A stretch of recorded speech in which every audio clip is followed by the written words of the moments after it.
فتح مکہ میں یہ بھی مشرف کا اسلام ہو کے بعد ہو. شام کس کے پاس گئے؟ زہیر کے پاس. دونوں باتیں کیا ہو گئے؟ مسلمان. اور کہا کہ کیا تم یہ پسند کرتے ہو کہ تم جو چاہو کھاؤ پیو اور ہر قسم کا لطف اٹھاؤ اور تمہارے ماموں ایک ایک دانے کو ترسیں؟ خدا کی قسم اگر وہ جہل کے ماموں کی عادت ہوتی نا تو وہ کبھی ایسے معاہدے کی پرواہ نہ کرتا. زہیر نے کہا کہ میں تنہا کیا کروں گا؟ اگر میرا ساتھ دینے کے لیے ایک آدمی اور ہوتا تو میں ظالمانہ معاہدے کو توڑ دیتا. ہشام نے کہا کہ دوسرا آدمی میں ہوں جو میں حاضر. زہیر نے کہا کہ اچھا کسی اور کو بھی ملانا چاہیے. ہشام نے پھر مطعم بن عدی کو ہم خیال بنایا. پھر ابو المطلب بن ہشام اور زمعہ بن اسود بن مطلب بن اسد بھی اس پر راضی ہو گئے. پھر زہیر نے کہا کل میں دارالندوہ میں اس گفتگو کو شروع کروں گا. اگلی صبح جب سب لوگ جمع ہو گئے تو زہیر نے آ کر پہلے طواف کیا. پھر لوگوں کو مخاطب کر کے کہا اے اہل مکہ کیا یہ مناسب ہے کہ ہم تو کھائے پیئیں اور بنو ہاشم ہر چیز کے لیے ترستے رہیں؟ خدا کی قسم میں اس ظالمانہ معاہدے کو پھاڑے بغیر نہ بیٹھوں گا. ابو جہل نے کہا کہ اس دستاویز کو کوئی ہاتھ نہیں لگا سکتا. زمعہ بن اسود نے کہا کہ تو جھوٹ کہتا ہے، اس کو ضرور پھاڑا جائے گا. ہم اس کی تحریر کے وقت کبھی راضی نہیں تھے. ابو المطلب نے کہا کہ زمعہ ٹھیک کہتا ہے، ہم بھی اس تحریر کے وقت راضی نہیں تھے. اس طرح مطعم بن عدی اور ہشام بن عمر بھی تائید کرنے لگے. یہ دیکھ کر اب دیکھو ابو جہل دیکھو کتنا سمجھدار. یہ دیکھ کر ابو جہل نے کہا کہ یہ تو پہلے سے طے شدہ معلوم ہوتا ہے، یعنی تم لوگ پلانی کر کے آئے ہو. صحیح ہے جی. معمولی لوگ نہیں تھے، بہت سمجھدار لوگ. ابو طالب بھی وہاں آ کر بیٹھ گئے. انہوں نے کہا کہ میرے بھتیجے نے آج مجھے خبر دی ہے کہ اس دستاویز کو تو تیروں نے کھا لیا ہے. صرف وہ جگہ باقی ہے جہاں اللہ کا نام ہے. اگر یہ صحیح ہے تو پھر اس معاہدے کو ختم کر دو، اور اگر غلط ہے تو میں محمد صلی اللہ علیہ وسلم کو تمہارے حوالے کر دوں گا. اس پر لوگوں نے کہا کہ ابو طالب آپ نے بے شک انصاف کی بات کی ہے. چنانچہ اسی وقت معاہدے کی دستاویز موبائل میں کھول کر دیکھا تو واقعی اللہ کے نام کے علاوہ تمام حروف کو کیڑے نے کھا لیا. اس طرح 3 سال کے بعد یہ ظالمانہ معاہدہ ختم ہوا اور ابو طالب حضور صلی اللہ علیہ وسلم اور اپنے ہمراہوں کے ساتھ نبوی میں شعب ابی طالب سے باہر گئے. لیکن آگے بڑھنے سے پہلے میں آپ کے سامنے یہ وضاحت کر دوں، یہ نہ سمجھا جائے کہ یہ حضرات وہیں جو ہے گھٹ کے رہ رہے تھے. نہیں، ان کا آپس میں آنا جانا تھا، اٹھنا بیٹھنا تھا. جیسے کہ ابو طالب یہاں آئے اٹھے بیٹھے. صحیح ہے بھائی؟ ادھر عرب میں ادھر ادھر آتے جاتے تھے. لیکن معاہدے کی روح سے شادی نہیں ہو سکتی تھی، خرید و فروخت نہیں ہو سکتی تھی، ورنہ ادھر ادھر آنا جانا چلنا پھرنا، صحیح ہے، سفر وغیرہ یہ سارے معاملات کیا کرتے تھے. بات سمجھ میں آ گئی؟ جی. یہ ذہن میں رکھیے. ابو طالب کا انتقال. شیخ ابو طالب سے کرنے کے بعد کچھ عرصے بیمار رہ کر ماہ رمضان 10 نبوی میں ابو طالب انتقال کر گئے. اس وقت ابو طالب کی عمر 87 سال. حضرت خدیجہ رضی اللہ عنہ کی وفات. 62 کے 10 برس گزرنے کے بعد ابو طالب کی وفات 3 یا 4 یا 5 دن بعد رمضان ہی کے مہینے ام المؤمنین حضرت خدیجہ کبریٰ رضی اللہ عنہ نے 65 برس کی عمر میں وفات پائی اور مقام نشور میں دفن کی گئی. ابو طالب اور حضرت خدیجہ رضی اللہ عنہ کی وفات کے بعد قریش انتہائی بے باکی سے آقا صلی اللہ علیہ وسلم کو ستانے لگے. آقا صلی اللہ علیہ وسلم کی دونوں شخصیات کے انتقال کی وجہ سے اسی سال کو عام الحزن یعنی غم کا سال فرمایا، کیونکہ ابو طالب آپ صلی اللہ علیہ وسلم کا دفاع کرتے تھے اور حضرت خدیجہ آپ صلی اللہ علیہ وسلم کی مالی معاونت کیا کرتے تھے. وہی سمجھ میں؟ تو یہ دونوں پروٹیکٹ کرتے تھے آپ صلی اللہ علیہ وسلم کو. تو یہ دونوں حفاظتی بند حضور کے کیا ہو گئے؟ دنیا سے چلے گئے. تو اب تو بار کو راستہ مل گیا کھلا آپ صلی اللہ علیہ وسلم کو ستانے طائف کا سفر. جب ابو طالب کی وفات کے بعد مشرکین مکہ نہایت آزادی سے آقا صلی اللہ علیہ وسلم کو ستانے لگے. لہذا اہل مکہ سے ناامید ہو کر آپ صلی اللہ علیہ وسلم شوال 10 نبوی میں دعوت اسلام کی گھر سے طائف تشریف لے جانے کے ارادہ پر. شاید وہاں سے لوگ اسلام قبول کر. اس سفر میں زید بن حارثہ آپ صلی اللہ علیہ وسلم کے ہمراہ تھے۔ راستے میں جو قبائل آباد تھے سب کو توحید کا پیغام پہنچاتے ہوئے آپ سے وسلم تاریخ پہنچے۔ اس سرسبز اور سرد علاقے میں بنو ثقیف آباد تھے۔ آپ صلی اللہ علیہ وسلم اس قبیلے کے 3 سرداروں عبد یالل اور مسعود اور حبیب کے پاس گئے، جو قبیلے کے سردار اور سگے بھائی بھی تھے۔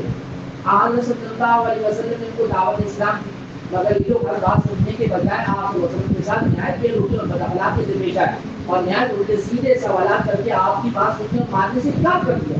ان کی نامعقول گفتگو سننے کے بعد آپ صلی اللہ علیہ وسلم نے فرمایا کہ اب میں تم سے صرف یہ چاہتا ہوں کہ تم اپنے خیالات اپنے ہی پاس رکھو، ایسے نہ ہو کہ یہ خیالات دوسروں کے لیے دھوکہ کھانے کا سبب بن جائے۔ یعنی اگر تم میری بات نہیں مانتے تو ٹھیک ہے اپنے تک رکھو، لوگوں میں اس بات کو مت پھیلانا کہ لوگوں کو دعوت دوں وہ بھی ماننے سے کیا کر دیں انکار۔ لیکن انہوں نے یہ بھی بات نہیں مانی، بلکہ سرداروں نے کچھ اوباش اور آوارہ لڑکوں کو اکسایا کہ وہ آپ صلی اللہ علیہ وسلم کی ہنسی اڑائیں اور آپ پر پتھر برسائیں۔ چنانچہ ان اوباش اور آوارہ لڑکوں نے آپ صلی اللہ علیہ وسلم پر اس قدر پتھر برسائے کہ آپ زخمی ہو گئے اور آپ کی پیٹیوں سے اتنا خون بہا جس سے آپ صلی اللہ علیہ وسلم کے جوتے ڈھل گئے، رنگین ہو گئے۔ جب آپ تکلیف کے سبب بیٹھ جاتے تو یہ لوگ یہ بدنصیب لوگ بازو تھام کر آپ صلی اللہ علیہ وسلم کو کھڑا کر دیتے، اور جب آپ چلنے لگتے تو بے برتن پتھر برساتے، نازیبہ کلمات کہتے،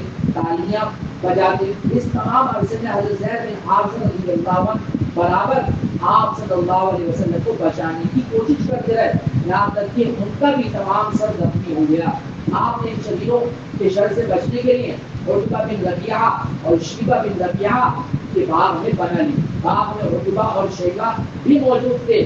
آپ صلی اللہ علیہ وسلم کو دیکھ کے درخت کے سائے میں بیٹھ گئے اور یہ دعا مانگی، اے اللہ میں اپنی کمزوری اور تدبیر کی کمی اور لوگوں کی نظروں میں اپنی ذلت اور بے توقعی کی تجھ سے شکایت کرتا ہوں۔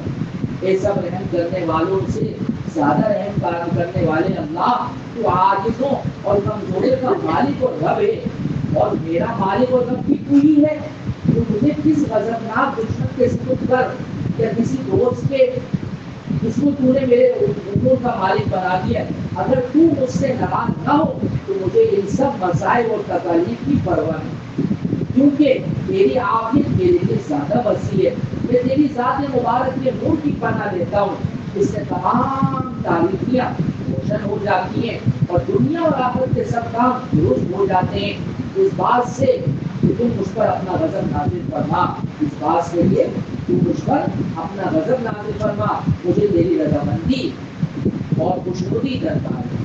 ہم تیری مدد کے بغیر نہ تو کسی برائی سے بچ سکتے ہیں اور نہ کوئی بھلائی حاصل کر سکتے ہیں۔ آپ صلی اللہ علیہ وسلم کی چہرے پہ پریشانی کے اثرات دیکھ کر ربیعہ کے دونوں بیٹے شیبہ اور عتبہ نے عداس نامی اپنے عیسائی غلام کے ہاتھ ایک طبق میں انگور رکھ کر آپ کے پاس بھیجے۔ کافر ہونے کے باوجود، حضور کے دشمن ہونے کے باوجود آپ کی جو حالت تھی ان کو ترس آئے، اتنا مارا۔ تو اپنے غلام کے ہاتھ جو عیسائی تھا انگور کا ایک طبق بھیجا، جاؤ دے کر۔ آپ صلی اللہ علیہ وسلم بسم اللہ پڑھ کر کھانا شروع کیا۔ عداس نے حیرت سے پوچھا کہ خدا کی قسم میں نے یہاں کے لوگوں کے منہ سے ایسا کلمہ کبھی نہیں سنا۔ پھر آپ صلی اللہ علیہ وسلم نے عداس سے دریافت فرمایا کہ تم کہاں کے رہنے والے ہو اور تمہارا مذہب کیا ہے؟ عداس نے جواب دیا کہ میں عیسائی ہوں اور نینوا کا رہنے والا ہوں جو موصل کے قریب ہے۔ آپ صلی اللہ علیہ وسلم نے فرمایا کہ تم مرد صالح حضرت یونس علیہ السلام کی بستی کے رہنے والے ہو۔ عداس نے کہا کہ آپ حضرت یونس کو کیسے جانتے ہیں؟ آپ صلی اللہ علیہ وسلم فرمایا کہ وہ تو میرے بھائی ہیں اور میری طرح اللہ کے نبی تھے۔ عداس نے کہا کہ آپ کا نام کیا ہے؟ آپ صلی اللہ علیہ وسلم نے فرمایا میرا نام محمد ہے۔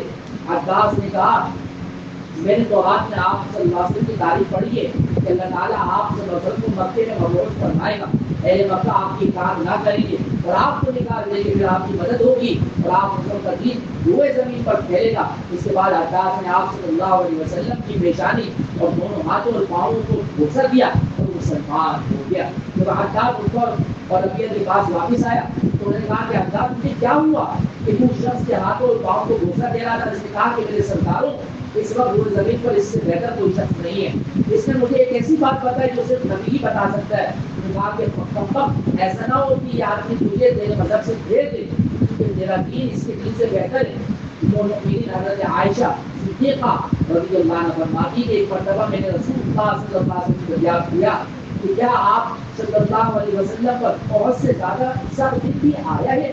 آپ صلی اللہ علیہ وسلم فرمایا بلا شبہ تیری قوم نے مجھے سخت سے سخت تکلیفیں دی، لیکن سب سے زیادہ سخت دن وہ تھا جب میں نے طائف کے سفر کے دوران عبد یالد اور اس کے بھائیوں پر اسلام پیش کیا اور انہوں نے قبول نہیں کیا۔ میں وہاں سے بہت رنج و غم کے ساتھ واپس ہوا۔ قرن الصعالب اس کو قرن المنازل بھی کہتے ہیں اور یہ اہل نجد کی میقات کی جگہ ہے۔ میں پہنچا تو کچھ افاقہ ہوا، اس کے بعد میں نے اپنا سر اوپر اٹھایا تو دیکھا کہ ابل کا ایک ٹکڑا مجھ پر سایہ کیے ہوئے ہے اور اس میں جبرائیل امین موجود ہیں۔ حضرت جبرائیل نے مجھے آواز دی اور کہا کہ آپ صلی اللہ علیہ وسلم کی قوم نے جو حرکتیں اور رسول کی آپ صلی اللہ علیہ وسلم کے ساتھ کی ہیں اللہ تعالیٰ نے وہ سب دیکھ لی ہیں اور آپ صلی اللہ علیہ وسلم کی خدمت میں پہاڑوں کے فرشتوں کو بھیجا ہے، آپ جو چاہیں اسے حکم دیں۔ حضرت صلی اللہ علیہ وسلم نے فرمایا میں نہیں چاہتا کہ ان لوگوں کو صفحہ ہستی سے مٹا دیا جائے، بلکہ مجھے امید ہے کہ ان کی نسل میں سے ایسے لوگ پیدا ہوں گے جو اللہ کی عبادت کریں گے اور کسی کو اس کا شریک نہیں کریں گے۔ تصور کیجیے کہ اس قدر اختیار کے باوجود رسول اللہ صلی اللہ علیہ وسلم نے صبر کا راستہ اختیار فرمایا۔ حضور صلی اللہ علیہ وسلم طائف میں 10 روز تک قیام پذیر رہے۔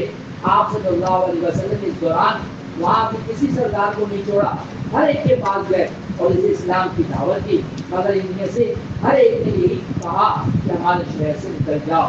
آپ صلی اللہ علیہ وسلم کے سفر طائف کی کل مدت 1 ماہ ہے، جس میں سے 10 روز تو آپ صلی اللہ علیہ وسلم طائف کے شہر میں مقیم رہے اور باقی 20 روز اطراف کے قبائل کو دعوت اسلام دینے میں صرف۔ چلیے